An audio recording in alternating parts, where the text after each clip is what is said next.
Okay, here's the solder, wire solder onto the nickel strip. This is one way to do it. Spread the wire wide and apply the solder onto it. It sticks. It's perfectly fine.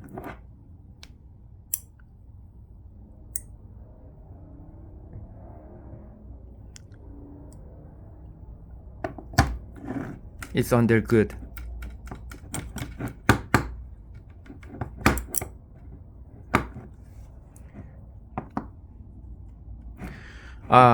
It's a lot easier for you to use skinny wires, probably 20 gauge wires, copper wires, pure copper, 99.9%. 20 gauge, is it? I think 18 or 20 gauge. 20 gauge would work. Use multiple 20 gauge wires and solder onto the terminal here. Probably three wires would do it. Have 3 wires connect to the main wire, 12 gauge wire or 16 gauge wire. So you have 3 splits, and then solder onto the metal. It's a lot easier to do it that way, especially if you have 5-volt solder and not a 12-volt one. Here's an example. It's much easier to use to solder skinny wires like that one. Can you see that? That's a 20 gauge wire. Just repeat the step and solder multiple points, 1, 2, and 3 for, fair size battery packs. Something like 6P battery pack would be an ideal. And you don't have to solder separate wire onto the terminal end for charging, because you can do all that from the same wire.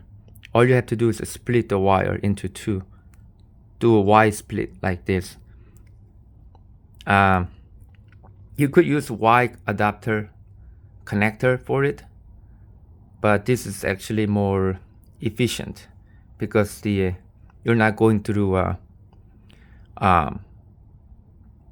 those metals that are not as conductive, because those connectors are not very good. This is copper wire. This is one of the ways to do it. You can solder it here. Just wrap around the main wire.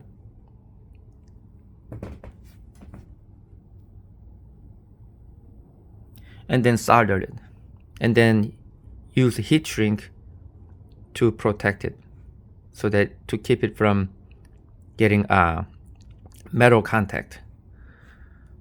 That's all you have to do. This is charging wire. This is the main wire that goes to the controller. Ignore the color. This is supposed to be red. It's positive because this is positive end. I just did this for illustration purpose. I think that will be it. The reason why I also spread it, because it helps